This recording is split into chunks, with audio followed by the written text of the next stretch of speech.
Thanks, Rajuji. A warm welcome to everyone for this very important webinar during this time. Uh, we are going to talk on prosperity in adversity, the new normal, and the emerging post-COVID scenario. Uh, they say that every crisis presents an opportunity, and only a fool would miss an opportunity to take advantage of what to do in a particular crisis. And this crisis, what we are seeing today of COVID, is unlike any other crisis mankind has seen in a long period of time. And things will definitely be not the same as it was before COVID. So there is a new terminology which has already been coined here called as BC and AC. Okay, before COVID and after COVID. So it is going to be the new norm to define AD and BC. Uh, so to discuss this, I have a very august panel here with me, and let me straight away get to this discussion by introducing all the panel members. And most of the panel members and all the panel members, I would say, do not need any introduction as such. But since Rajuji has asked me to introduce everyone, let me do my two bit of introducing the panel members here. To start with, I have the honor of introducing Mr. Ajay Chaudhary. Mr. Chaudhary is a Padma Bhushan awardee. He's the founder HCL. He is a chairman ESSCI, and he's also the chairman of Triple IT Naya Raipur, chairman NIFFT, and board member Population Foundation of India, and the trustee Save Life Foundation. Mr. Chowdhury, he is like a father figure to the electronics industry, sir. We are all very keen to hear from you today on your views on what the electronic industry in India should be doing, and we look forward to your views. A warm welcome to this webinar, sir. Next, I have the pleasure to introduce Mr. Amrit Manwani, President Elsina and the Chairman Sahasra Group. Mr. Manwani is a technocrat and turned entrepreneur, and he has over 35 years of experience in the industry. And he runs various businesses in the electronics. He runs multiple units across different countries, and he also has a joint venture with a MyTech Taiwan, a 30 billion group to make high-tech electronics products in India. Mr. Manwani, we would like to hear more from you on what India can do in exports of electronics, and what are the new things we can be expecting post-COVID, sir. A warm welcome to this webinar. Next, I have the honor of introducing Mr. Vinod Sharma, past President Elsina and Managing Director Deki Electronics Limited. Deki Electronics Limited is a major manufacturer of plastic film capacitors. I have the pleasure of hearing Mr. Sharma over many occasions in the past, and it is always a pleasure to hear his frank views and also his views on. He's got a very out of box thinking, and we look forward to some very interesting ideas coming from you, Mr. Sharma, today. Welcome to this webinar. Next, I have the honor to introduce Dr. Sriram Srinivasan, CEO, Sirma Technology India. Dr. Srinivasan is an IIT Madras alumni and has done his MS and PhD from US, and has over 29 years of experience across different industry sectors, and also played many different roles. I have the honor of hearing Dr. Srinivasan earlier in a couple of occasions. I always found his views to be more philosophical, and I look forward to your views today, sir, and we hope we learn something from your view today. Next, I have the pleasure to introduce Mr. Bhupinder Saharan, CEO VVDN Technologies. VVDN is a technology innovation company providing a broad spectrum of embedded design services and ODM capabilities across different industries. Prior to joining VVDN, Mr. Saharan was the CEO of Econ Infotech. Mr. Saharan, we look forward to your views on the post-COVID scenario for electronic sector in India, and how we should all make use of this. A warm welcome to you as well, sir.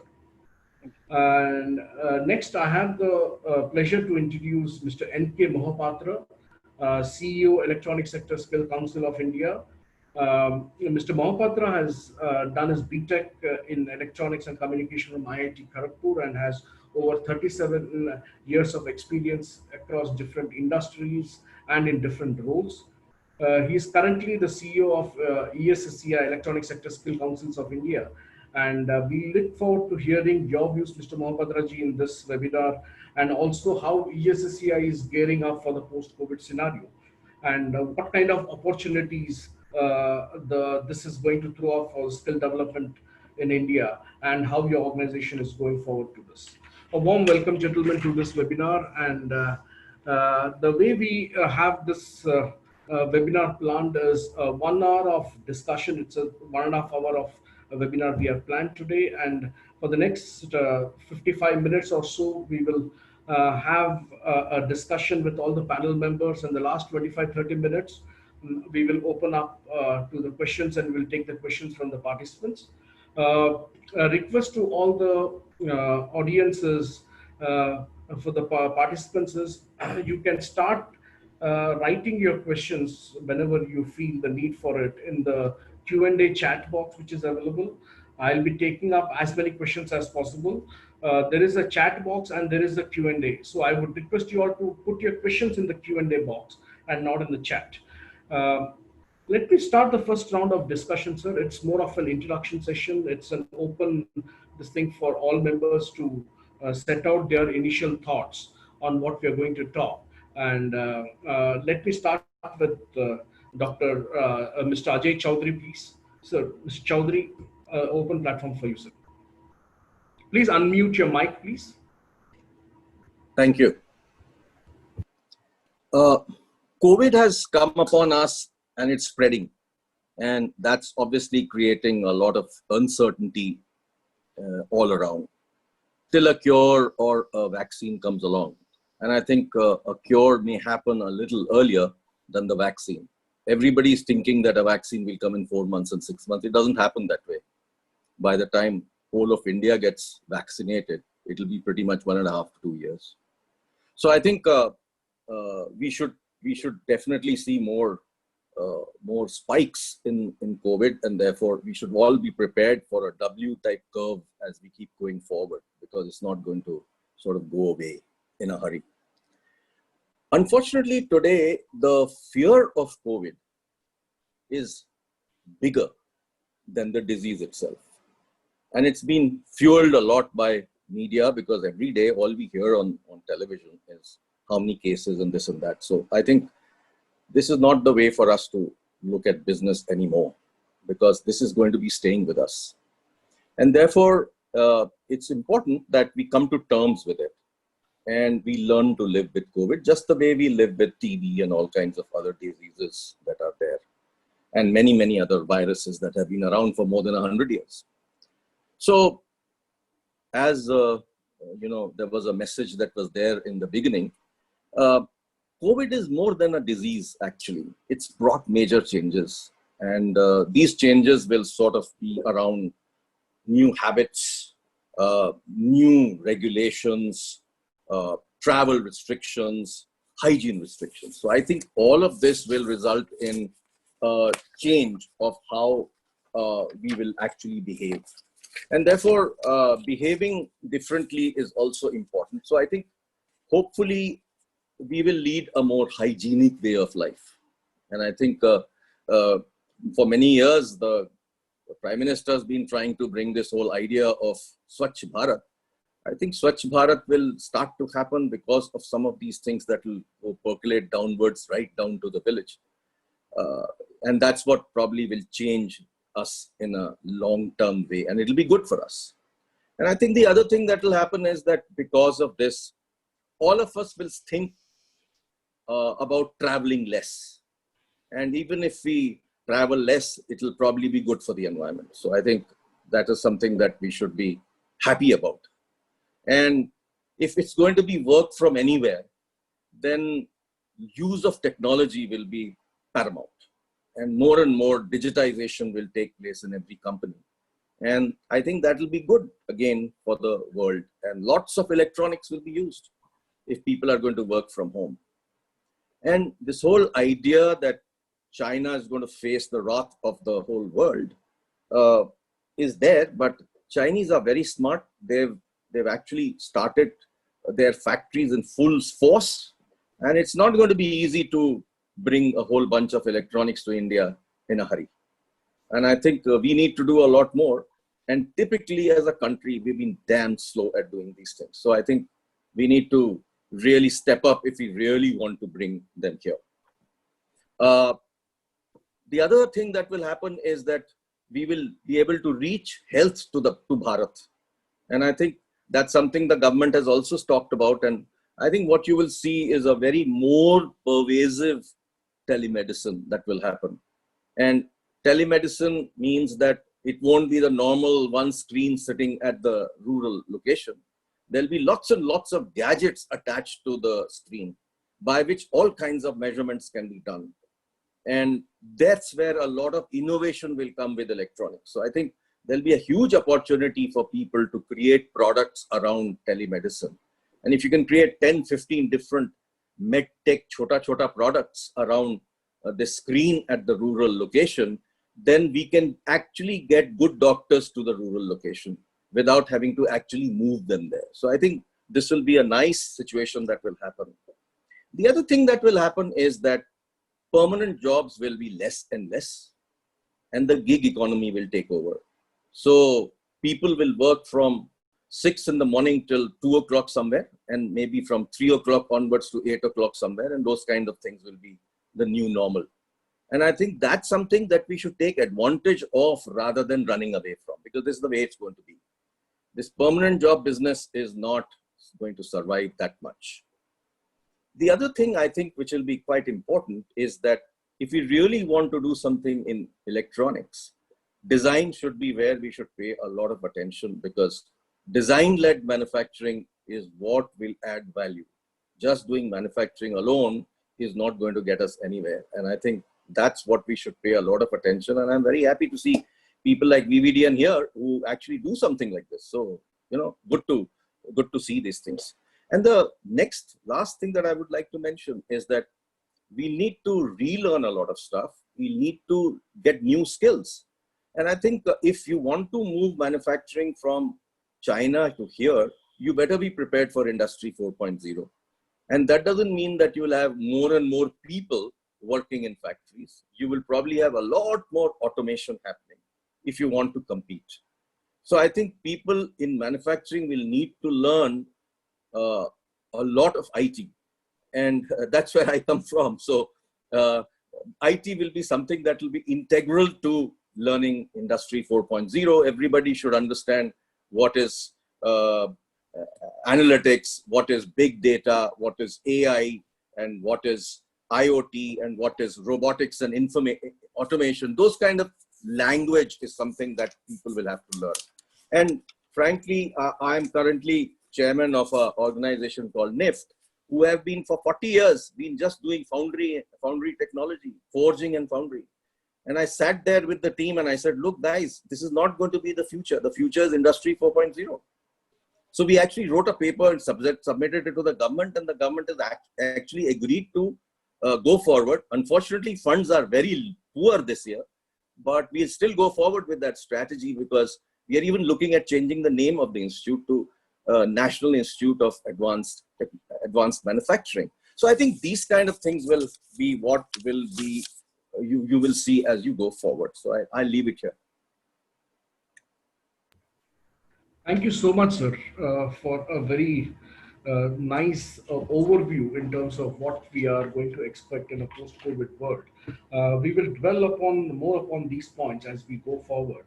And let me take up on the point you said that design-led manufacturing will be the new requirement for India, and straight away bring in Mr. Bhupinder Saharan to give his initial remarks, please, on how he sees a post-COVID world.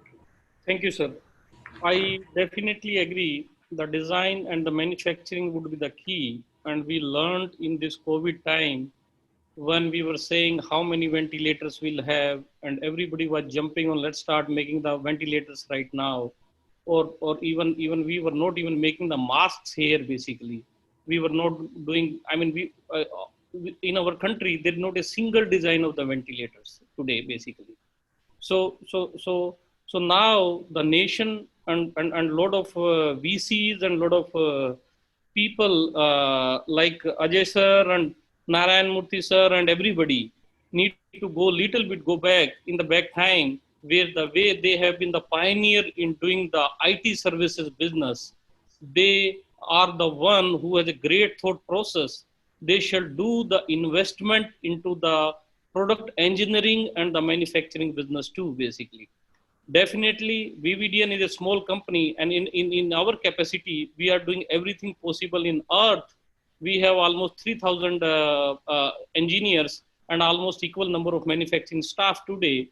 And we have designed the 5G from scratch, where, when people used to think about the 5G, only five name used to come, Nokia or Ericsson or something like that, basically. VVDN has done the complete 5G design from scratch, and we are licensing this technology to so many companies today, where we are licensing to Nokia, we are licensing to Ericsson and all other companies, basically our design, or we are in discussion with them that we are going to give our design to multiple companies.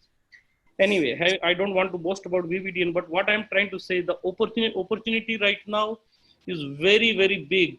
And we learned that that country has to be self-sufficient into the electronics. Now two parts. One is our manufacturing part and one is the design part, basically. First, the design part has to be very, very strong. Lot of startups has come in last, after Modi has become the prime minister, lot of startup came. But if you say, let's say 100 startup came, out of that 95 startups were in mobile space. Most of them are thinking like the Facebook and WhatsApp, they will deliver and they will make the huge amount of chunks of the money and a very, very quick success. But the electronic industry takes tons of the time to get the success, basically. So more startup need to come on the electronic product engineering.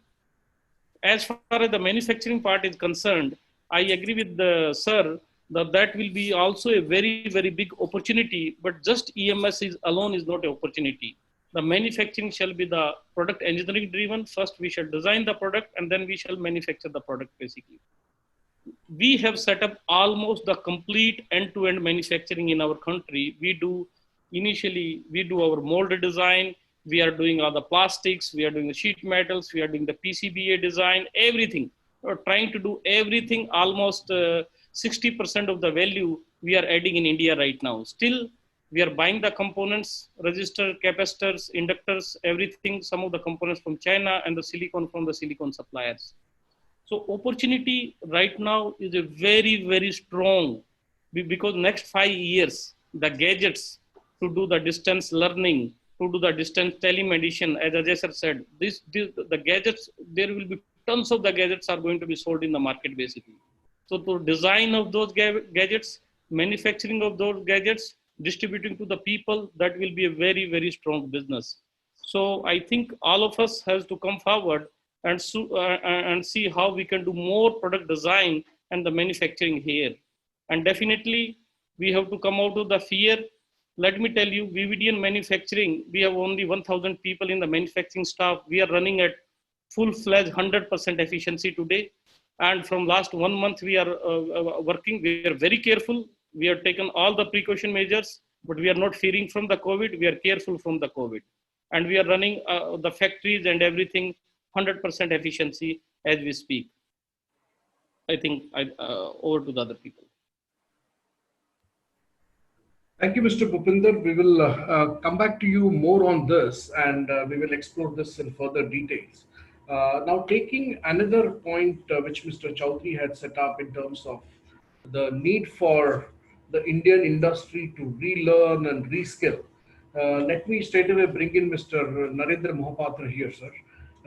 As the CEO of ESSCI, we wish to hear more from you, sir, your initial views on a post-COVID era and what new skills you are trying to bring in here. Over to you, sir.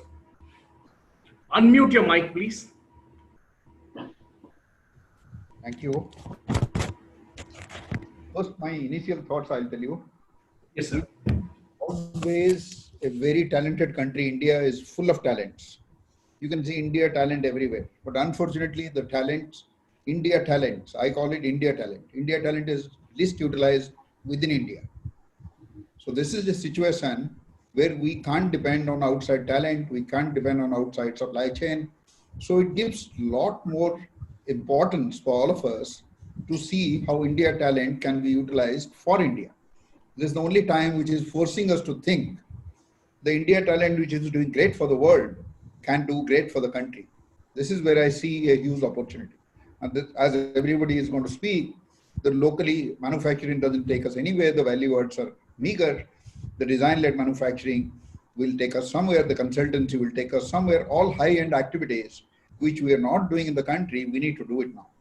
And because we have no choice, we need to pick it up right now. So I have a lot of prescription in terms of defined job roles and things like that. But this is my initial thought.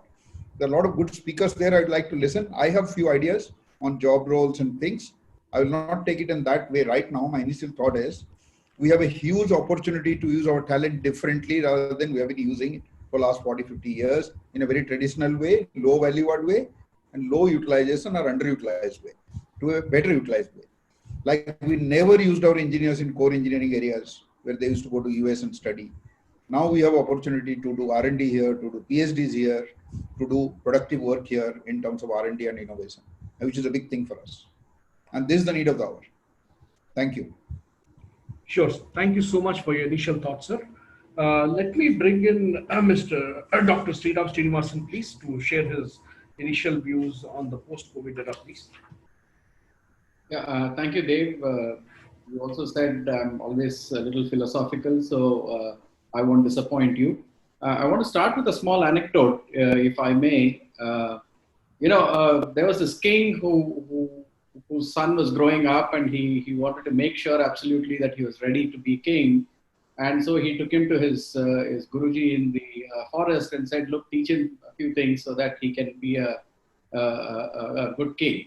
So the Guruji basically told the prince after the king had left, go, you see the tree out there, go sit underneath the tree and then come back in the evening and tell me what you saw or heard. So the prince sits all day, doesn't know what to do, comes back in the evening and says, look, I could hear the birds sing and I could do all that.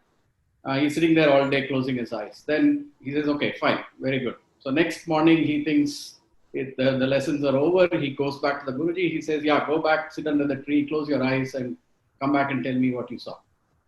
Again, this guy says, look, I can hear the grasshoppers playing in the grass and blah, blah, blah. And Guruji says, fine. The next day, it's again the same thing. The prince says the lockdown is going to be over. I'm going to go back home. But no, you go back under the tree, sit down. So finally, this goes on for 3-4 times. And then finally, the prince is very disappointed. He thinks he's going to go home. It's not happening. And then he really concentrates. And then on the last day, so it was, he comes back and says, look, Guruji, I can actually hear the dewdrop sliding down the blade of grass and hitting the ground. And that sound is deafening for me. And the Guruji says, you're ready. So I think we have to start now looking at the bottom of the pyramid. I think C.K. Prahlad's prophetic words have come true. I think why I'm saying this, because we have anywhere between 40 to 60 million migrants working within their own states or outside. I think 7.5 million have already gone back and more are going to go back. UP government is already saying that, look, if you want to take these guys back, you need to take permission from us, which means a lot of them are going to stay home for a very long time. Which means these are people who are not the original villagers. They have experienced city life. They have experienced something very different. See, for you and me, village is a very romantic place, but at the lower strata of society, if you have grown up in that village, it's not such a romantic place. So the first thing he's going to go back and expect is respect, across the society ladders, he's going to expect respect. And so that's why I just tweeted recently saying it's not only Atmanirbharta, but it's also Atma Samman and Atma Niyantran, because when he doesn't get the respect, if he doesn't have self-discipline, if he doesn't have Atma Niyantran, bad things are going to happen. He is going to demand first respect. Second, he's going to demand better schools for his kids. He's going to demand better primary health. I think Ajay ji already talked about it. I think he's going to demand better primary health care. He's going to demand better products for their home, for workplace, and most importantly, for safety and security of his family. He's going to demand products for that. and he is going to demand value for money. I think these are guys who have experienced a better life already, even though they were living maybe and sometimes in not so great places, but I think they have experienced a different life. I think let's get ready for that. Exports displacing China, I think it's not going to happen in a hurry. I completely agree with Ajay Chaudhary ji. I think China is very smart. I think they're not going to allow us to displace them so easily. And it'll take a long time. And I think it'll take a lot of design-led manufacturing. That may take a decade of good government policies and good actions from all of us. But I think bottom of the pyramid, what our villagers want. And I think I was very glad to see that Ajay Chaudhary ji also talked about agriculture and telemedicine. I think that's where the action is going to be for most of us. I think please look at products for the rural market. It's not going to be the same market. It's post-COVID, that market, that Bharat is going to be very different, demanding, willing to put money on the table, but demanding much better products. And a lot of them will be electronics related. I think I'm asking the question, are we ready for that? If we are not ready, let's get ready for that, because that's where the value is going to be for all of us. That's where the growth is going to come. And that's where, the action is going to be for a very, very long time. That's all I have to say. Thank you, Dr. Srinivasan. Indeed, a pleasure to hear your views. And we will discuss more about the products for rural development, for rural market and the design and manufacturing more in the next round. And let me come to Mr. Vinod Sharma and request Vinod ji to present his initial views, please. Unmute your mic, sir. Yeah, thank you very much, Dave. It's been a pleasure listening to some of the other panelists. Always a learning experience listening to some of them. I have a sign actually, which is right behind me. You can't see it on the video, which is something that has really stayed with me for several years. And it says, it's something Isaac Newton said, it's in Latin. Basically says that nature is extremely simple and in complete harmony with itself. So to me, it appears that the entire crisis is a disruption of that harmony that we as human beings have caused to nature. And hence, a solution will not be found and we will not learn adequately from this crisis till we have not learned to live in harmony with nature. Dr. Sriram, sorry that I'm borrowing a little bit from your philosophical edge, but I think it has a lot to do with what we are in and what may be the way out of this hole, right? And as somebody very wisely said, when you find yourself in a hole, the first thing you do is stop digging. So if we go back to our work lives and say, hey, let's push for efficiency, productivity, exactly in the same way as we were doing, let's squeeze every cent out of whatever, I think we are really headed in the wrong direction. And the more efficiently we do that, I'm sorry, but we are getting deeper into that hole. So now what does that really mean in real terms for all of us, as at least someone like me who's an SME businessman? I think first and foremost, what kind of a leader are we being at this point of time, where obviously the people who work with us, who have made our companies what we are, I have a team of 600 plus people over the last 35 years. These are the people who have actually contributed to whatever my company is known for, whatever wealth I can claim to have owned, and whatever place in society I command. I think it's payback time to begin with. Most importantly, it's a human crisis. And as a leader, I would say everything else is secondary. First is, what is the empathy that we display? And as you said, Sriram, very rightly, what is the dialogue that we are beginning to have with this section of society? We all completely agree, I'm sure, that they've had a very unfair end of the stick so far. And it's only going to get worse, because I think one of the real crisis that looms next, I think what people call economic crisis, I think quite frankly in India is a huge job crisis. Millions of people are off the jobs, as Dr. Chaudhary very rightly mentioned.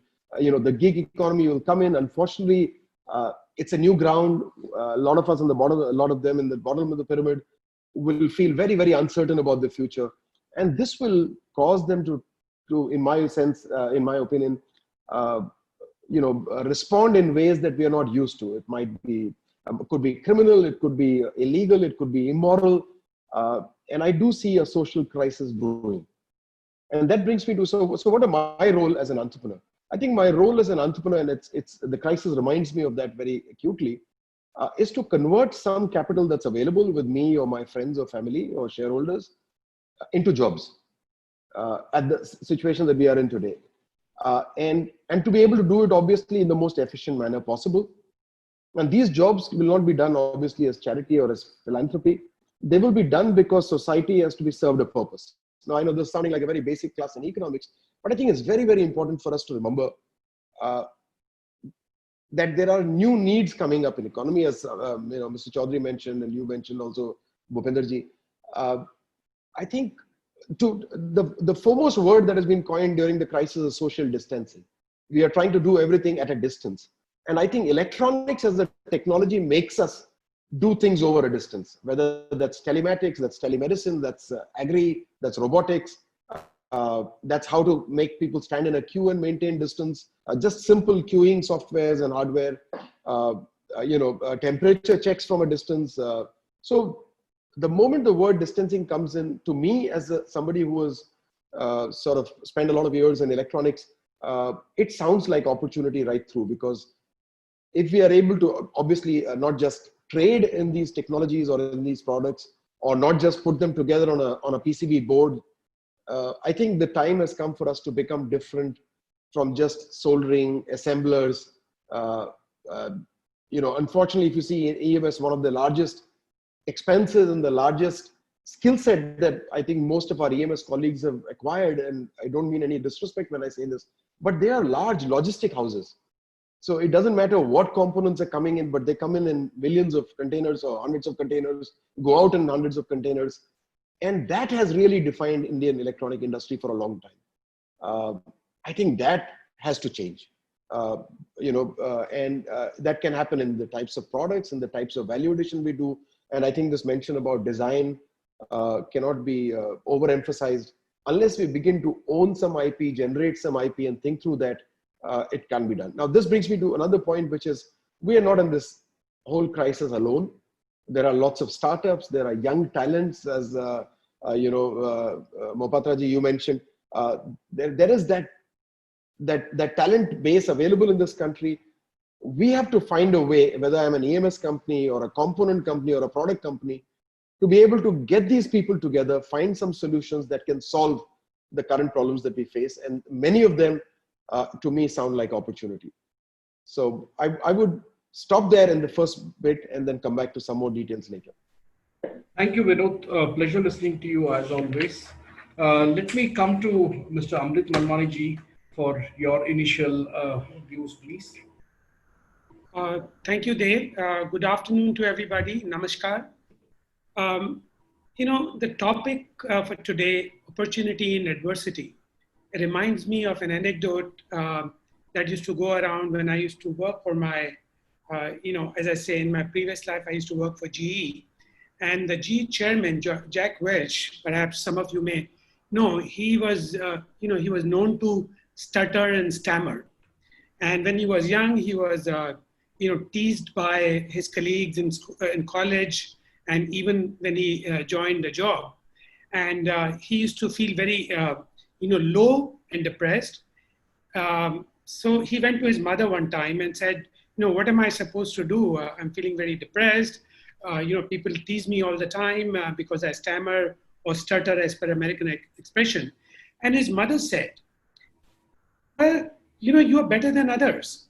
The fact that, you think faster than everybody else, you even think faster than you can speak. So that's the challenge. The challenge is that, because you think faster than you can speak or think faster than others, convert that as a strength.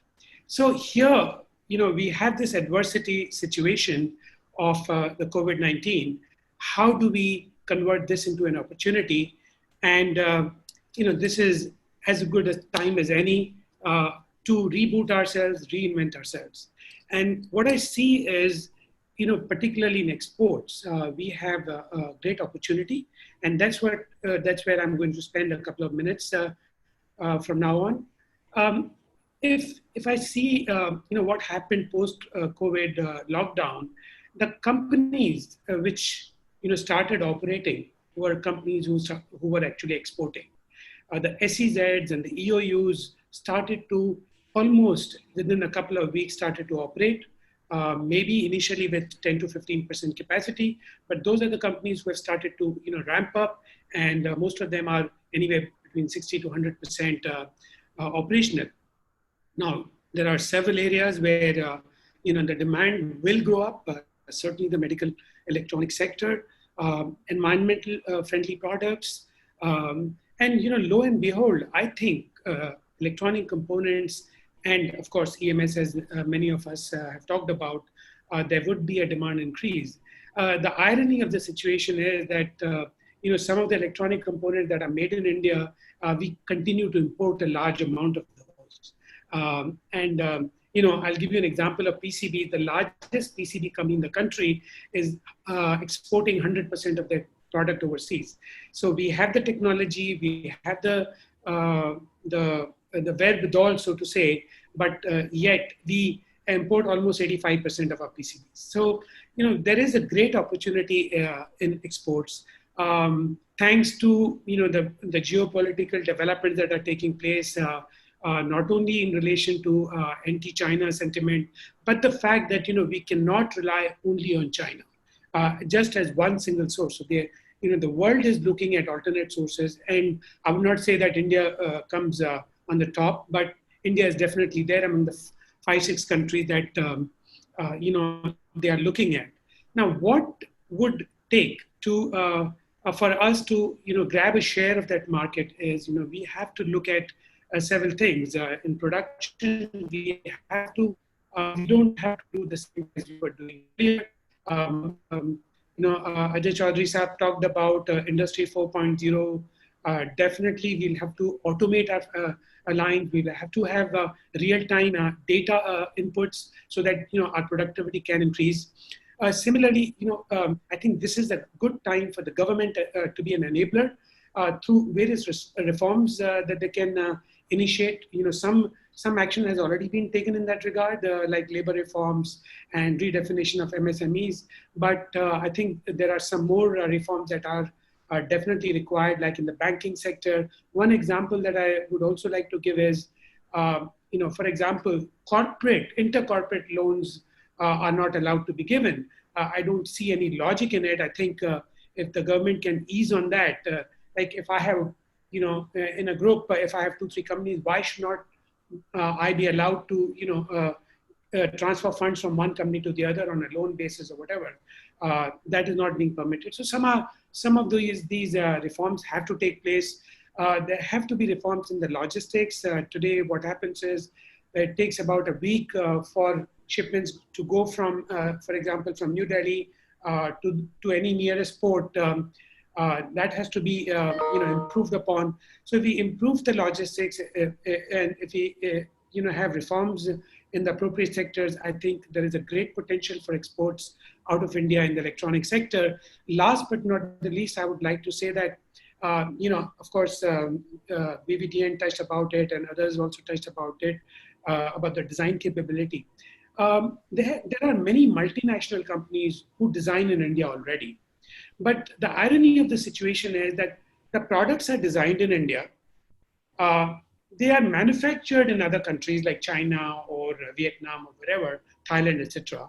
And they are sold in India again at probably 100x or 1000x sometimes.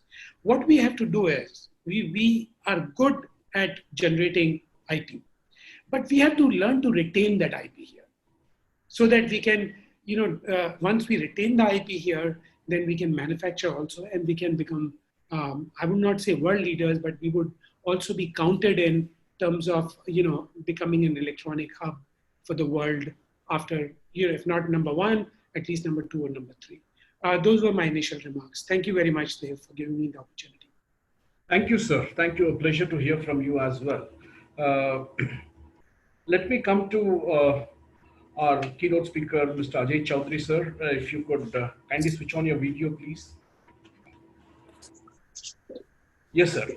So in the initial round, we heard from you give a very brilliant overview in terms of what is next for the Indian industry as such, as also specifically to the Indian electronic industry. And you had set out some you had very key points for the Indian industry to follow. If I could now ask you to get down to one more level of depth and set out the specific areas in or the sectors which you think are very strong growth drivers for the Indian electronic industry and where most of the industry should focus their attention on, and what should they be doing next? Okay, I sort of alluded to the whole idea of telemedicine, etc. And I think Sriram added some very interesting points about looking at the bottom of the pyramid. And Sriram, by the way, I was taught by C.K. Prahalad, so you really used the right name for me. And sorry, C.K. Prahalad also used to say, A is greater than R. Okay, and what does A stand for? A stands for aspirations, and R stands for resources. So, you know, all the time, everybody in the country constantly berates the fact that I don't have the resources to do this, I don't have this, I don't have that. And they keep worrying about resources. They should actually worry more about aspirations. And if you have the aspirations, resources happen. Okay. And it's my personal experience because HCL was started with 1.86 lakhs. 6 of us started, that's all. And today we are a 70,000 crore company. So it's all about aspirations. At the end of the day, that's what we need to create in this country. Aspirations. More and more aspirations, more aspirational people thinking big, and that's really what will take us. Now, you know, we have this whole issue, government is not doing this, government is not doing this. We've got stuck into this with electronics, unfortunately. And that is true also because that's exactly what the governments do. They either come in your way or clear the way. So in a lot of ways, electronics has had a completely COVID type situation, up and down, up and down, up and down. It's never been straight. And so we need to start thinking a little differently in terms of what we need to do. And I think this whole idea of the whole rural market that Sriram talked about, Dr. Abdul Kalam called it as Pura. Taking all the innovations and needs of the urban to the rural area. And I think that's more valid today than ever before because when I was working with one of my startups is working in rural distribution. And what we found was that the guys in the rural market wanted the best phone that you could offer. They were not looking at a low-end phone. So their aspirations are completely different from what we think. You know, I'm sochne ki we'll put some low-cost phone there. No, that's not what they're looking for. They're looking at the same aspirations. Yeah, in the next 1 year, maybe 2 years, little less expenditure will happen because of their earnings, but the rural market will come back faster than the urban market. Because look at the whole situation today, the crops have done very well all over the country. So I think there's a huge opportunity sitting there for us to exploit. And we should look at what can we do around telemedicine? Can we create 20, 30, 40 products around that? And that's where the opportunities will be. And the next thing that I feel is that because of this whole issue of work from anywhere, there'll be huge growth in devices at home. And these devices will take off, networking will take off. And all of these things will become much, much more important than ever before. And therefore, broadband will see an exceedingly fast growth in this country, which, we've not really seen before. And suddenly, leased lines and all those poor things will go away. You'll see proper broadband happening. And as a result, we need to have devices to use that. Okay. So this whole idea of earlier types of set-top boxes that were there will get replaced. You'll need to have much more fancier, better capability type of set-top boxes. And I think that will be a completely new market. And I think people like Jio are going to exploit it because they have a reach and they've actually reached all these places. So I think a lot of DIY is going to come into India. And as a result of all of this, social distancing, everybody's so scared of getting people inside the house. You don't want to let an engineer enter your house and fix the TV.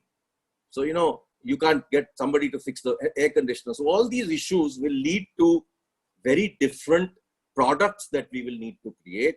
And we need to be just imaginative.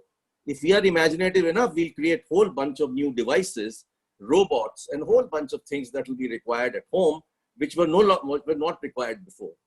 Drones also, for example, will take off in a big way because no touch environment is going to be there. And I think the whole idea of health tech devices, is going to be a huge area, because I believe that devices for health will take off in a big way. I was in a webinar like this before with, whoever it is who manages the country. And we had Professor Paul and from Niti Aayog, and we had the PSA there. And I was mentioning to them that why are you not looking at bringing the mobile type of facilities and schemes that you've created for manufacturing in India into medical devices? And that's a question I consistently ask, because medical devices today, 90% is imported. It's a ridiculous state of affairs.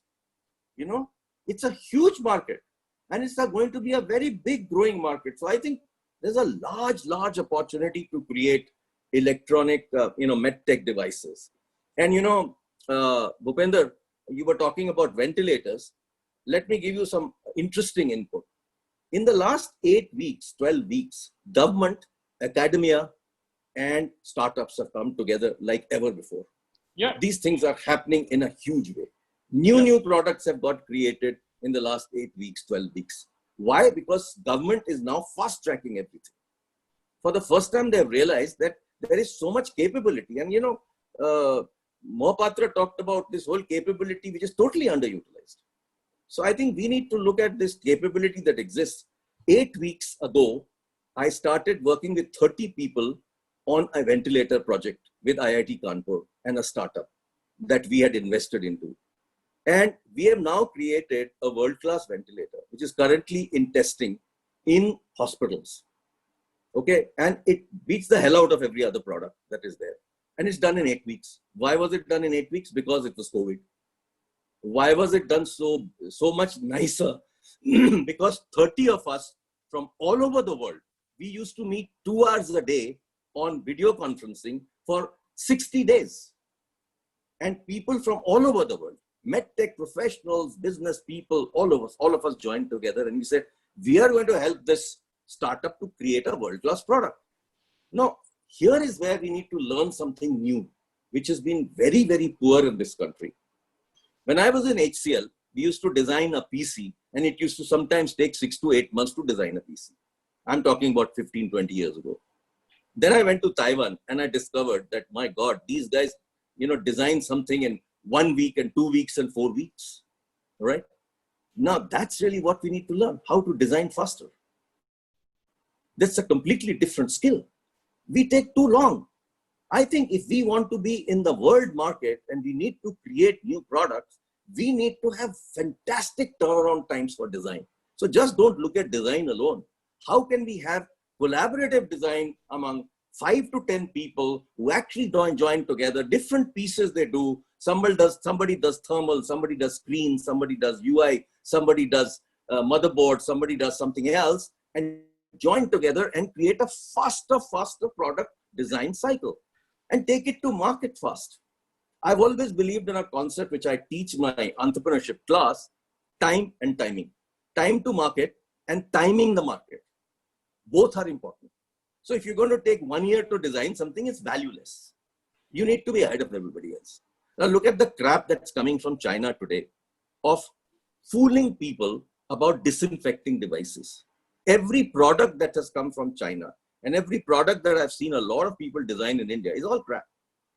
Because I know this whole area of UV. I understand how UV is used, how ozone is used, how H2O2 is used to disinfect PPEs and disinfect masks. I'm working with another startup to create a product there. So I've understood this whole area. What's happening is that all kinds of nonsense is coming in. They're all saying, oh, use this for UV, it will clean everything. It's complete nonsense. They're not telling people how dangerous UV can be. It can harm your eyes and then harm your skin. You can get cancer. Nobody's bothered. Nobody's controlling it. So we need to come in as electronics industry and tell the government, what the hell are you doing? Why are you allowing such crap to come into the country? I'm sorry to use this language, but this is what I see, because it's a terrible situation. So I think the opportunity is going to be huge in so many areas, like a robot going and disinfecting the whole hospital, but not using technology which is not good for humans. So I think these are the kind of things. Environmental issues are very important today, and health issues are very important. Whatever we design. So I think there's a whole lot to be thought through. As electronics industry, we need to take control of our lives. We need to take control of our future by saying, okay, government is not going to do it, we'll do it ourselves.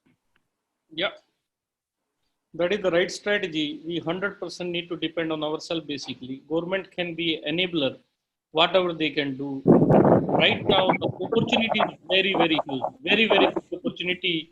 And next 3 years, I know Dr. Shriram said and the others said, yes, right now there's no alternative to China. But I think if we start working with the very well pace, I think next 5 to 7 years, we will be able to reach to the point.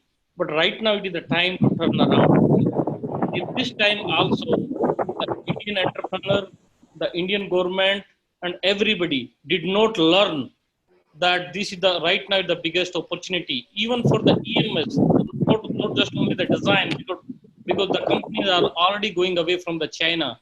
You know, there is a bad feeling in the, you know, in the North America about every Chinese companies right now. So it is such a strong position at we are.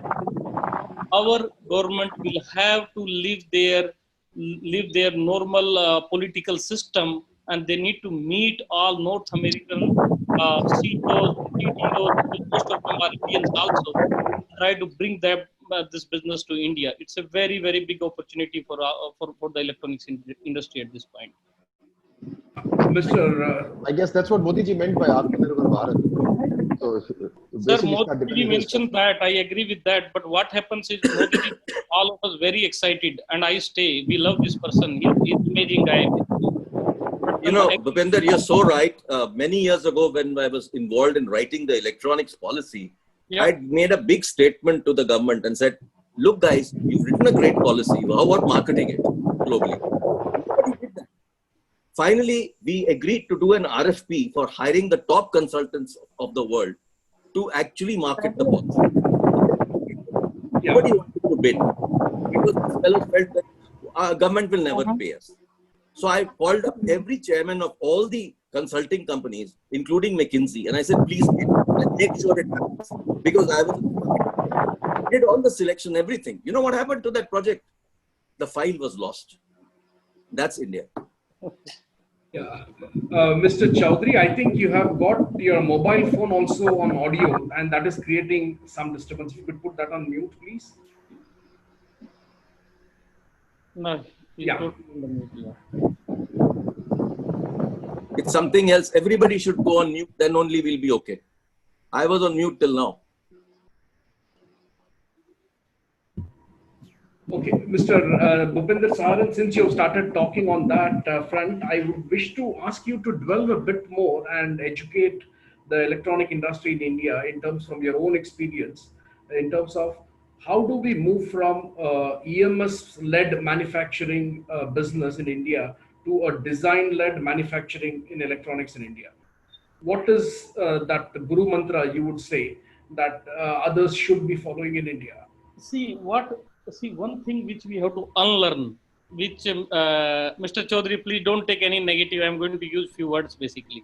So one thing which we have to unlearn, which we have learned from Mr. Narayan Murthy, from Mr. Chaudhary and another lot of other people who has created such a charming software industry basically. So I think, Bhupender, you are not aware of my background. I'm basically an electronics engineer. I spent all my life in hardware and I wrote the electronics policy pretty much. I'm not, please don't put me next to Narayan Murthy because I am not a software guy, I'm a hardware guy. Sorry. Don't please correct yourself on that. I 100% corrected right now. Okay. So anyway, that is not my question. I'm saying we bring tons of the billions of the dollar because of you guys basically, or because of all this ecosystem, and that's the real success of country today. But now we need to really think basically that the electronic industry, if it need to grow, we really need to have a lot of entrepreneurs who do lot of product engineering and lot of product ideas come basically, not just the app idea. App idea is also a great idea. Every idea is a great idea. But now we need to really do the complete product engineering ideas. Now, what happens right now, our mold design capability, the hardware design still we are able to do to some extent, but mold design, how still in our country, we are not able to do this design of this iPhone mold. Electronics, we are able to do, software we are able to do, we are not able to do so good mold what the Chinese are able to do. So first thing is, we really need to make sure that a lot of companies start doing and a lot of entrepreneurs start doing the mold engineering here basically. That will bring a very big success basically. The electronics, the electrical and electronics engineering, India is great. The software engineering, we are masters basically. The packaging in a mold, in the plastic, in a sheet metal, or in whatever you see this thing, that is what we are lacking super strong right now. If you see from Tim Cook or from these guys, a lot of proverbs are there. We come to China not because China is cheap.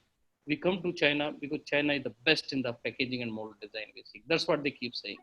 So we need to make our mold design and packaging very strong. Then we will be able to compete with China very strong basically. Another thing now, the ecosystem, the component ecosystem. Component ecosystem, one in the silicon side, another is on the resistor, capacitor, inductor, where Mr. Vinod Sharma and other guys are doing a lot of effort on that side. That ecosystem need to come to India right now, basically. The entrepreneurs need to, one entrepreneur also need to think, can I put a resistor factory? Can I put a capacitor factory? Can I put an inductor factory, basically? People need to think about that. People need to think design, because the requirement of all this thing is going to be huge, and China has done already mastery of this basically. How we do the at optimized cost, all this component ecosystem here. Government is promoting little bit here and there, but see, government can promote whatever it promotes, but to create the organization, entrepreneur has to create the value themselves basically. Government can be just a enabler. They cannot bring, I mean, they cannot make your process efficient. They cannot do anything. And I think in this government, at least if they are not able to support, they are not stopping anybody. At least that Modi has done basically. They are not stopping anybody if they are not helping anybody basically. So I think I will say the component ecosystem has to come up very well, which all of us need to do effort. And second thing is, the second thing is the mold design. The perfect mold design better than China, and the perfect packaging that has to happen if you want to compete with China very strongly basically. That's what I will say. And I'm behind it. I'm behind it super strongly basically. I'm going to put my life behind this.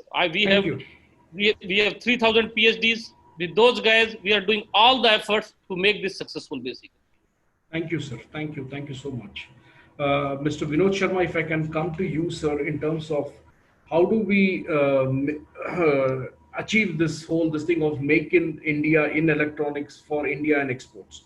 How do we go about that? What do you think should be the new sectors or not sectors, the products which India should focus on for now and future? And how do you think the component ecosystem will support this going forward, and what needs to be done? Okay. So I will avoid the temptation of answering the first part of your question, which is the new products, which I think Mr. Ajay Chaudhary touched upon and Mr. Bhupinder did too. Let me talk a little bit more about components and what can be done there. I completely agree that while we are, looking at this new world, this Atmanirbhar Bharat, design-led manufacturing, all very nice. But I think nothing explains why we cannot get our basics right. And, so let's talk about something like a capacitor, for example. I think one of the things, we are one of the few component guys who managed to keep our head, I would say, above water. So I wouldn't call it prosperity, but we've survived. And all my colleagues in components who've been able to do that have done this through the last 20, 30 years. And there are several fantastic companies, that I can think of who would make that cut. But we have scaled up to some extent. And those are the only ones who have survived, or they've been in the niche area. Now, both these will not work because I think the niche is too small at the moment. And the scale up that we have done so far is abysmally low when we look at global scale, especially if you look at a China kind of scale. I think the current slew of measures, so let's talk about PLI, which gives you about an average of 5% of your turnover over 5 years. Now that's not small if it works well, because traditionally the component guys don't make between 5 and 8% or something like that as profits, maybe 10% if they're lucky. So if you get 5% more from the government, plus you have a spec scheme that gives you 25% on your capital subsidy further. State governments are getting engaged, especially through the EMC 2.0 cluster scheme, which means that hopefully we will have facilities at reasonable rates or maybe on lease. So we don't have to pay for the land and try to become real estate agents ourselves. So in that plug and play, we can focus on the job of making good capacitors or good components at a globally competitive rate. Two parts were missing, and fortunately I see both now coming together. One part that was always missing is that whenever we make that leap, our customers in India have to be willing to make a strategic choice. So if the customer sits back and says, no, you got to match everything with China, whether it's price or payment terms, packaging, minimum order quantities, lead times, it's not possible. If it were possible, then you would be buying from us anyway. And I'm not speaking for myself, I'm talking of the whole industry at the moment. So some of us who made it, let's say the resistors, electrolytic capacitors, all these components were made in India at one time by 20, 30 companies. Most of them have gone away. There are only few of us who remain. So I think that because of Atmanirbhar Bharat, localization, anti-China sentiment, the very fact that globalization itself is shrinking, this deglobalization, or what I like to call decentralization, Industry 4.0 will also make that production will now begin to happen closer to the markets rather than being made in one factory of the world. So all these things are coming together, in my opinion, where customers like Bhupendraji are very rightly saying, look, I'm willing to pitch it out and give you a good hearing. So what I'm saying there is what we need from customers is very simple. Roadmaps, cost roadmaps. I am 3%, 4% more expensive today. Let's agree 1% reduction over 4 quarters and let me get to the global benchmark. Let's do transparent costing. That kind of an alliance is required on the one hand, because you cannot afford to put, the problem with components is this.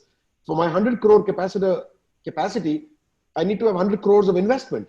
Now 100 crores of investment, nobody will make for a 5 or 8% profit. So I need, and I don't have the luxury of waiting for 1 or 2 years while I build up my volumes, get my components approved, etc., etc. So I think it has to be a collaboration and alliance with the customers. That's number one, especially with our EMS players. Number two was there was a viability gap, which I think the PLI and the, as I mentioned, the specs and EMC answers very well. However, there is still an issue, there is a hurdle, and which is that, for example, if you read the PLI, the threshold for components is still 100 crores. Now, I don't know how many Indian component manufacturers will be willing to put 100 crores of investment or that kind of a commitment. So what we've done together with some of my colleagues is, why can't we form a consortium of component manufacturers and then try to look at this pie together? So you could have a passive component consortium, you could have a PCB consortium, you could have an actives consortium, but at least do electromechanical, ferrites, transformers, inductors. So at least this bit, which is still fairly labor intensive, where the viability gap was only 3, 4, 5%, where the government is pitching in, I see a lot of hope. And quite frankly, if we don't get our act together, and that's my final comment on this, that act together is not going to happen purely by component people on their own, or purely by EMS and product companies desiring that component base to come here. My plea to the customers is, show us the proof that you genuinely think that we will add competitive advantage to you, strategic advantage to you by making the components here. Which means nothing. I don't want more money. Have transparency, have trust, simple things like that. And this is where actually, if you go back to Japan or Korea or much later China, you cannot sell a non-Chinese component to a Chinese manufacturer. It's simple as that. So once we have to make up our mind that Atmanirbhar means we are going to buy Indian. I'm very glad, in fact, in this COVID thing, I found 3 customers writing to me saying, Vinod, we are 100% wanting to buy local. Now, please help us how you can. So we are beginning to now open up our dialogue with them and say, okay, let's talk transparently. And I'm sure that a way will emerge. So that would be my plea. Let's collaborate as component makers, but also more importantly, form alliances with customers, stand together as one Indian electronic ecosystem. And I think that's the only way we can make this win. And as Bhupendraji rightly mentioned, I think the government is listening. As Ajay Chaudhary Sahab said, the government is definitely listening, but if we expect, as we saw in the 2 lakh crore scheme, nothing is really going to drop out of the heavens. You might get some enablement, or, and that's what we should best hope for. Yeah. Thanks, Vinodji. I think very nice to hear these points. Dr. Sriram Srinivasan, I'd like to come to you, sir. while there has been a lot of discussion on the medicine and the consumer gadgets side of things, since you deal more in the auto, aerospace, defense in that space, I wish to understand from you what are the opportunities you are seeing there opening up in India in the post-COVID scenario? I think it's a little too early to talk about auto. The only area that I'm looking at in auto is electric vehicle mobility, and I think once, because of this big romance that we're going to have post COVID with sustainability, and it's for real. I mean, when I say romance, I didn't mean it facetiously. I think there is going to be a leg up for electric mobility and competing technologies. I think that's where we see a lot of opportunity. Number one, in the mobility space. If it's not cars, it could be e-rickshaws, e-scooters. So there's going to be tremendous amount of opportunity in those areas. We are also seeing that because the COVID brought out something very different that nobody's talking about, it caught the government with having a lot of blind spots on who are coming into the country, where are they going, what's happening. So I think a lot of surveillance related things are going to get a leg up. So homeland security, surveillance. I don't think going forward the Supreme Court is going to sit and talk about whether you can link your Aadhaar to your PAN. I think all those are passé now. I think we are going to, even from the Arogya Setu app, we are seeing that there's going to be a lot of privacy sacrifice that we all have to do to the government. We're going to cede a lot of our privacy to the government for the sake of homeland security. I think that is going to get a lot of opportunities for all of us in surveillance and things like that. The third thing is, I don't want to talk about medicine because there's going to be a lot of medical devices that's going to grow. I want to talk about potentially a warlike situation that's going to happen as we go forward for any number of reasons. We are all kind of trying to do China bashing and other ways. So I think, I hope that this whole, what's being fought in the viral world or the biological world doesn't spill over into the real weapons world. But even then, I think all countries are going to start arming themselves to the teeth, and there's going to be vocal for local and indigenous. Already we are talking about anything more than 200 crores, less than 200 crores tender has to be local. I think I see a lot of opportunities. Today we are trying to tabulate how many such tenders were given out in the last 5 years. We are not able to find that information, honestly.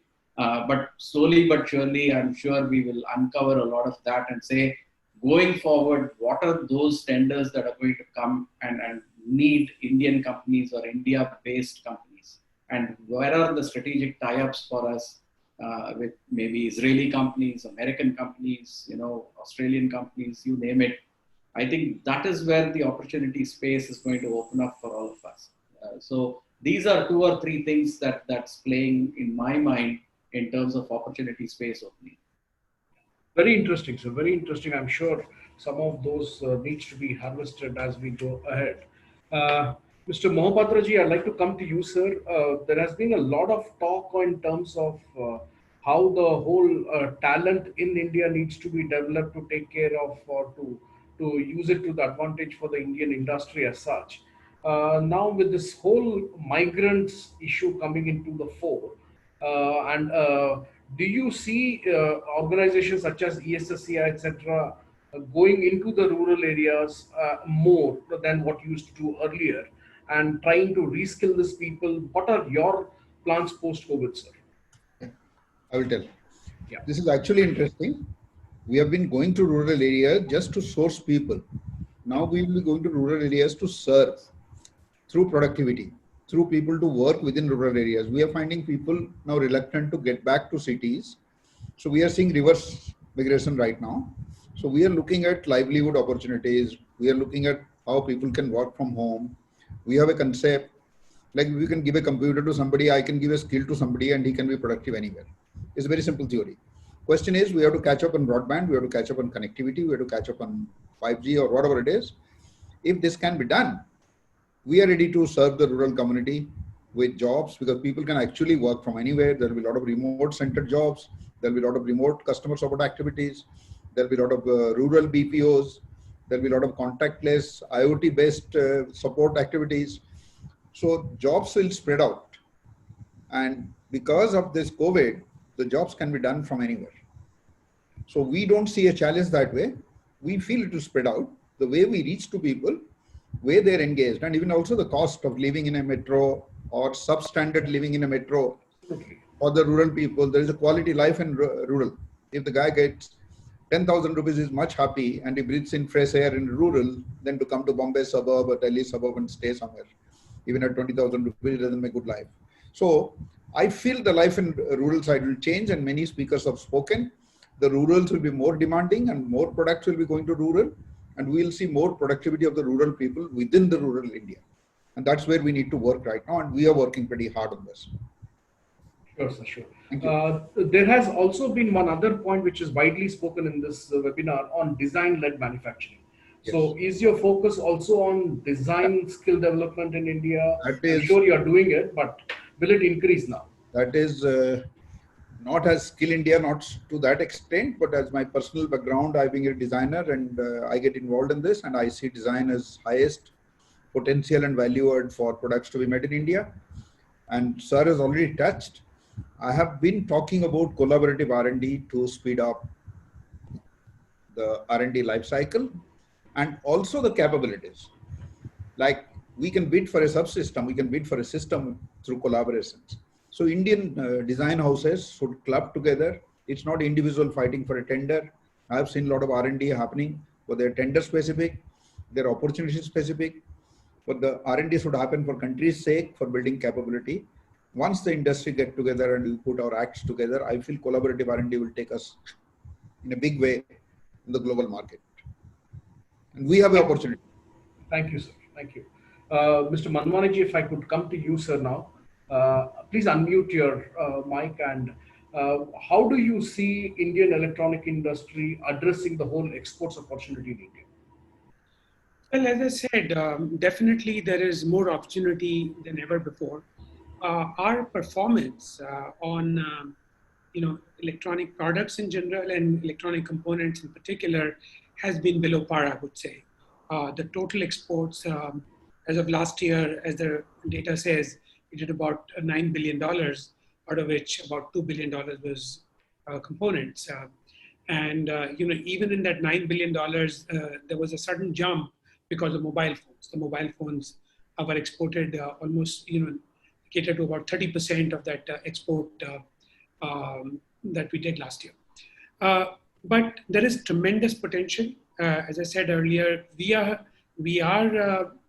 getting a lot of inquiries for exports, both in the components domain. We make printed circuit boards, so there have been more inquiries on PCBs, and as well as our EMS products that we make, including LED products. We've also started to get inquiries from countries in Africa, Kenya, and North Africa. So there is definitely potential growing. Now, what has to happen really is that we have to really grow in exports. We have to be proactive rather than reactive, because the electronic manufacturing sector is dominated by MSMEs. Now, MSMEs so far did not have the bandwidth to put that effort in exports. But this is a good time, because what would happen is that demand in India now, at least over the next 6 months, we see very slow growth in demand coming back to the levels that we were there pre-COVID times. So while the demand overseas exists, not only because there will be demand suppression even in other countries, but because of the shift from some other countries like China. So there is definitely a demand potential. We have to put in a lot of effort, take the initiative, contact, either representatives in those countries, have some joint venture ability, so that we can succeed faster. There's one more point I wanted to mention. Uh, just before the COVID was taking place, in January, February time, we were asked by a company in Europe, hey, would you like to design smart meters? They were getting the smart meters made in China, and they were having great difficulties because of the COVID impact in China. So they wanted to quickly move from China, and we started working with a couple of companies. Can this, and all they wanted was make similar design, and to that point of mold design, they were looking at similar mold design, just copied sort of. We were working on it, but unfortunately, we were also impacted by COVID. So there is been that much of delay. But what I'm saying is, if we can have design built into our products, then definitely there is a strong export potential available to the country. Thank you, sir. Thank you so much. I think we have about 13-14 minutes left. I would like to take some questions from the audience, and in the Q&A panel, I see some questions. I have been seeing that some of them have been answered by Raju ji earlier, and many of the points have already been addressed by the panelists. If I look at the questions, one specific question which I think I need to bring to Mr. Chaudhary was, there was a question on how do the industry collaborate with educational institutions, and what can be done more there in that space, since you wear both the hat of running institutions, etc. So what is your view? How can industry work with educational institutions better to make use of this opportunity? Very good question, because I think this is where we have been lacking as a country, and we just don't seem to work together. But what the last 8 to 10 weeks has taught me is that the government and the academia and the startups and all of these people have come together, and something great has happened by designing great products. So it's happened. And as I said, I was part of a ventilator project from IIT Kanpur, and we created this great product in just 8 weeks. So I think this is an area where we need to collaborate in a very big way. And my suggestion for the electronics industry would be, let's keep government aside for one moment. They have not done what they should have done for the component industry, etc., etc. The schemes that they have designed are very, very phone-centric. They need to open up that, but let's leave that aside for the moment. I think what we should do is all of electronics industry needs to come together. We should form a collaborative situation between the electronics industry. All SMEs will be benefited. We bring in certain key academia. We bring certain electronics design organizations of the country. We bring them all together, and we create a whole bunch of startups to create products and SMEs to create products, and then create design manufacture in the country. So I think we just need to take a slightly different approach, and we need to be like Israel. We need to say that we are going to do this for the country, and rest we should leave aside. We should not look at what is negative. We should look at only positive stuff. How can we do this? What should we do to make it happen? I think very importantly, academia has to play a very important role in this. They need to come together with all of us and creating the next generation of Indian electronics. Thank you, sir. Thank you. That was quite useful. I have one question which, okay, this is slightly a different question. This is more on the environmental concerns. The question is, with the usage of more and more of internet happening in the country, from an environmental person, how do we design devices which are good for the environment? Can I ask Mr. Bhupinder Saharan to share his views on this, please? I think the IT devices, as such, they don't take so much power. One we are thinking of recycling, and another we are seeing, are we thinking of recycling here basically? Is that what the question is about? The question is more on, we are going to use more and more internet in our everyday lives than before the COVID situation. Yeah. So how do we make our devices environmental friendly? So is it lesser radiation and all those things?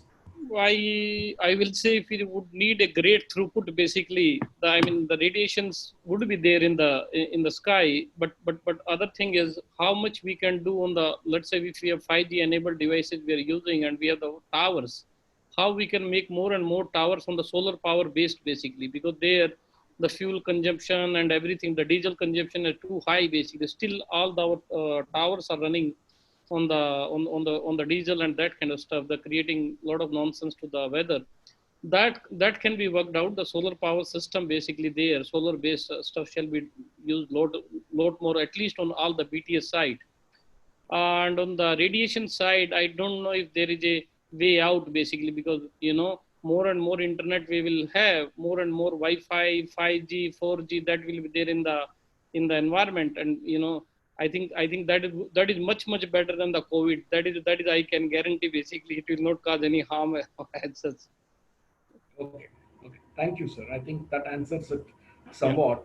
Yeah. I have a question which I think Dr. Sriram Srinivasan can answer. Presently, we are doing everything faster because of a war-like situation because of COVID. How do we keep the momentum going when things are back to normal? Very interesting question.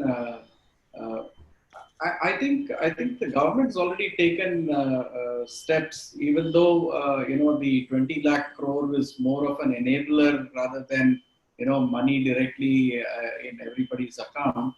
I think that enablement has come, and then when you look at PLI specs and the electronic manufacturing cluster, etc.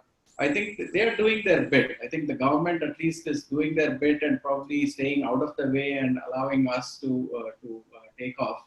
I think as these opportunities open up, I think Ajay Chaudhary ji said a very good thing. He said, look, aspirations, have your aspirations and the resources will follow. I think once we have our aspirations clear, I think not only resources will follow, momentum will also follow, and the speed will also follow.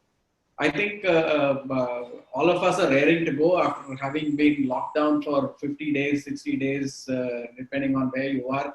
I think all of our teams are raring to go. I think it's for leaders like us to make use of that momentum that is all pent up inside and people are wanting to go. I think great examples like, we have designed things in 8 weeks. I myself have been trying to do this in our company. Honestly, I would say I've failed to do that in such a short time, but I think this gives us a lot of inspiration on connect and develop. That's what Chaudhary is saying. Like the Procter & Gamble example of connect and develop. I think we didn't connect enough. I think we should have connected enough and developed subsystems or modules and then put it all together. So that's a great way to do it. I think we can sustain it. I think there's enough in the outside environment that's forcing us to do that. As I said, government's already set the vision very clearly. They said vocal for local and make in India. It's riding on piggyback on that.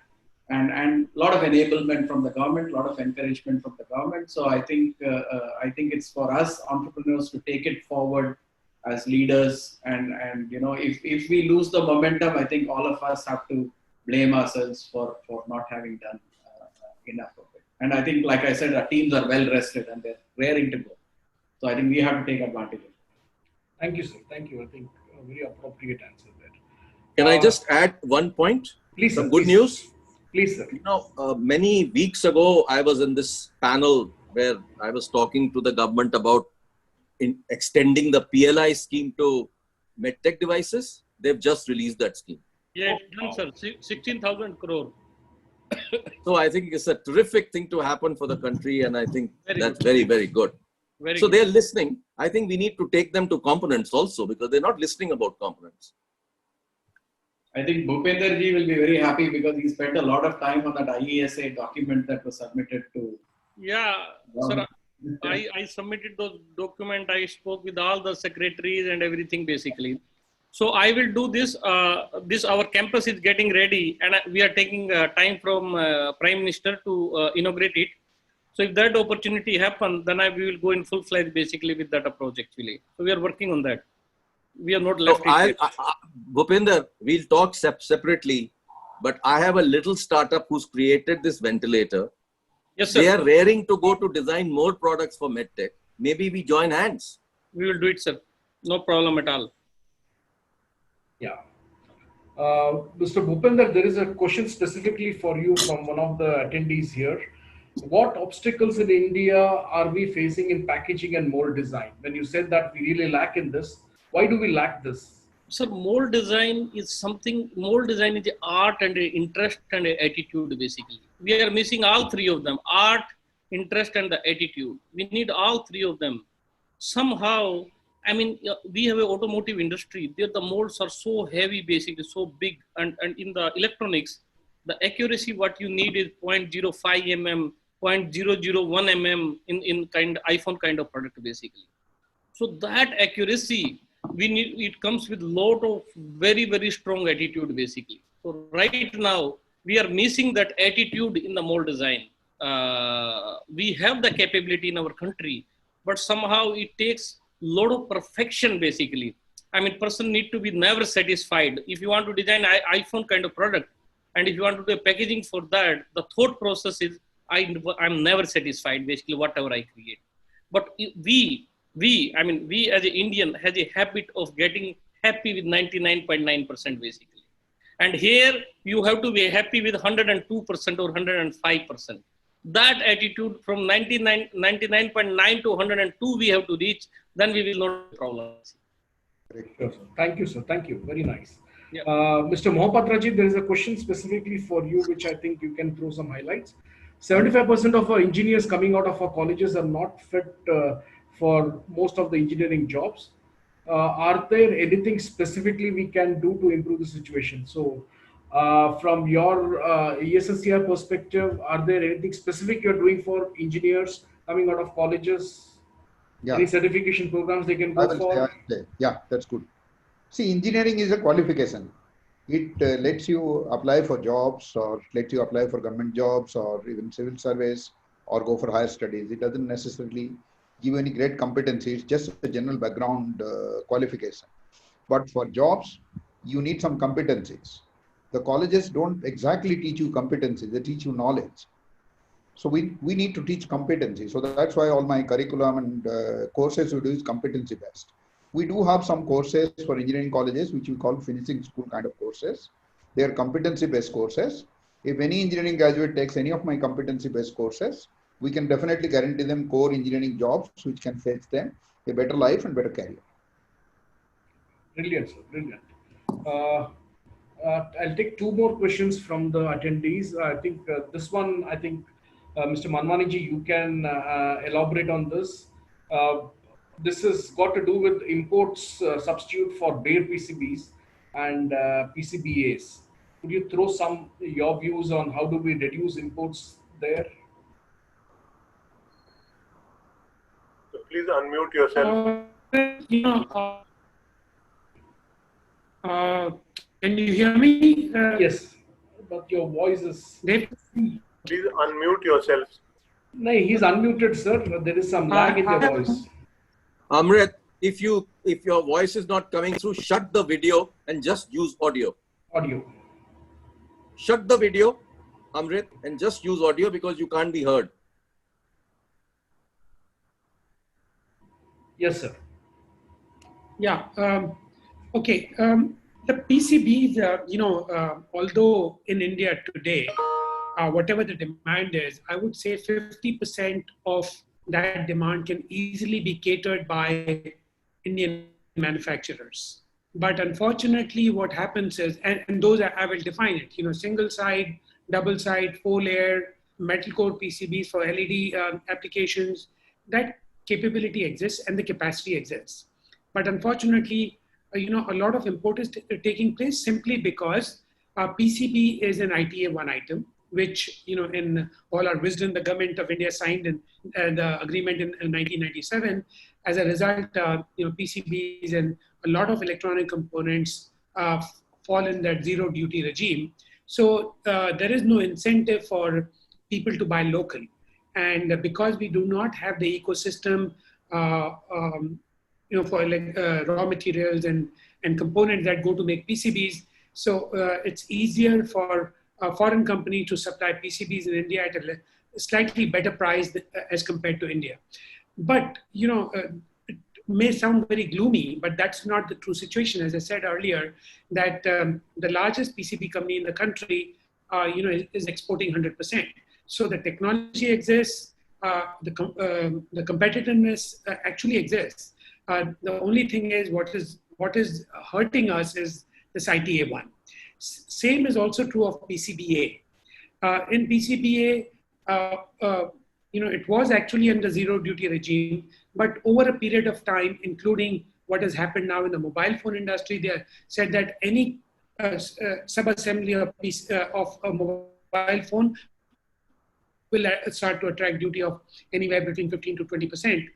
So likewise, some other sectors of industry, people were able to put some duties. But again, what people started to do was some segments like data processing, PCBA was still coming under zero duty. So people started to, play with the and circumvent the rules and started getting all the PCBAs imported at zero duty through that redefinition of the HSN code. So those are the challenges that we have. What we have to do is either, tell the government either to walk away from WTO, which may be difficult, or we say that whatever capability is there locally, at least for a period of time, put some tariff barriers.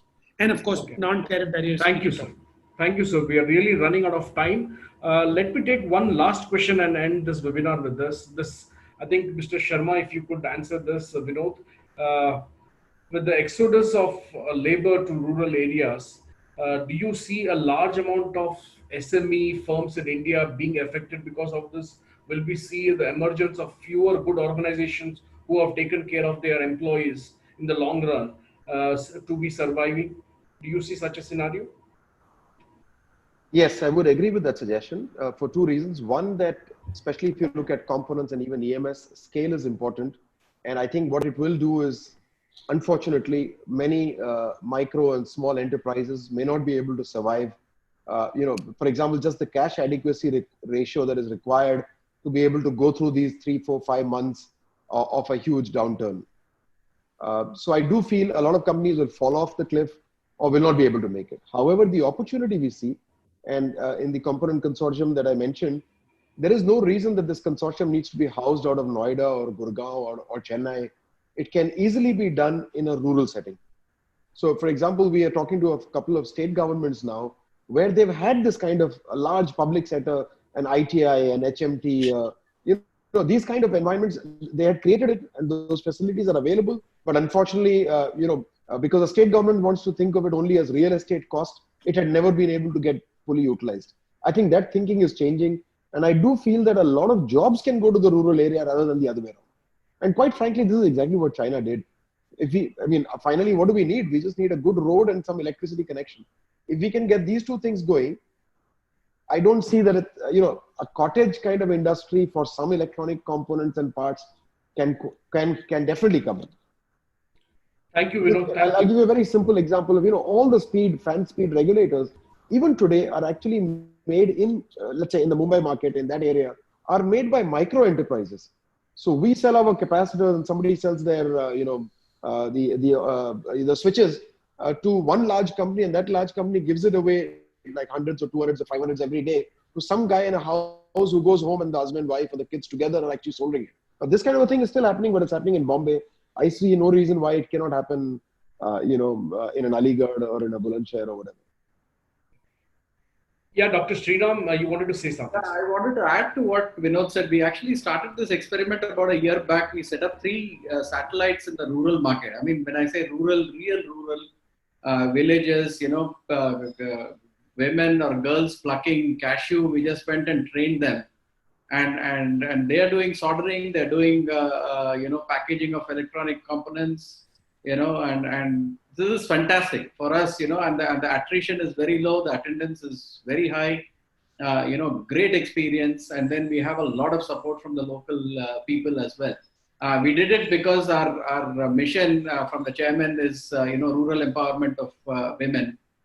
So that's how we took it up. But I think in retrospect, I think it was a great idea. And post-COVID, this is fantastic.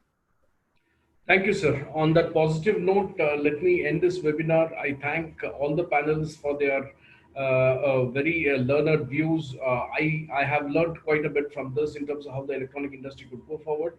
Rajuji, I hand over it back to you. Thank you. An excellent job of really giving time to all the top speakers that we have on the panel. Sir, I convey to all of you my really deep thanks, and my special thanks to Mr. Ajay Chaudhary for sparing his time, and his views are always so nice and special. I think with all his experience and so much he has done. Of course, I take my ex-presidents and my members for granted, Mr. Vinod Sharma, Mr. Manwani, and Mr. Sriram Srinivasan. And very nice, to meet with Mr. Bhupinder here for the first time. I think it's been great to have all of you here. I was just, counting, sir. I think, among all of you, you have more than 200 years of solid industry experience. So I think this was a really heavy panel, so to say. The only thing I would like to make as a comment here is that I think, post-COVID or even now, the one conflict that we have to live with is, whether we want, high growth, or we want sustainability, or can we do both together. So I think our genius will really lie in the fact that we are able to balance out the two, and not really just chase growth like we maybe have been doing in the last few decades. And that is what maybe has led us to the state that we are in now. So I think what possibly we need is more of a cooperative approach, more of the consortium approach, where we are not just dying to grow, but to work together for each other's benefit. And as Sriramji had said once, not just charity, but maybe empathy towards everyone, and build trust in the society and in our industry. So with that, I would like to thank all of you, very, very sincerely for a great webinar. So thank you so much. Thank you very much. Thank you, Rajuji. Thank you. Thank you, everybody. Thank you. I think, Raju, I'd like to end that with saying something, if you'll allow me. Sir, yes, sir, definitely. The next webinar we should have, next get-together we should have of electronics is how we discuss what we've just talked about. How do we get everybody together in creating this whole consortia to take ourselves forward? We'll do that, sir. We'll do that. Definitely. I think we'll plan it at the And Amrit and me talked about it a little bit the other day. Okay. I think it would be a great idea for us to take it in a much bigger than we were talking. And I think today's discussion has told us more about it. Certainly, sir. I think it is, music to my ears, and I've been really looking forward to something like this happening in our industry. Thank you, sir. Anything else, any of the panelists would like to say? No, if I may come in, Rajuji, on the same note, I think through the Elsina platform, we are making that effort to come together, and Vinod has been, I would say, the initiator of this, and there are other people, including Mr. Sanjeev Narayan, Mr. Ramachandran. Of course, I've talked to Mr. Ajay Chaudhary. I also spoke to Mr. Kamal Setia. So, and of course, the other day, Mr. Saurabh Gaur had called me, and I also mentioned about this to him. He thought it was a great idea. So I think we have to get together, as Mr. Ajay Chaudhary rightly said, and we have to take it forward very sincerely and earnestly. Yes. Right, sir. I agree. Right, sir. Thank you so much, sir. Thank you, everyone. And Thank you. bye-bye. Thank you, Raju. Bye-bye. Thank you, Dave. Thank you, sir. Thank you very much, Dave. Yeah, thanks.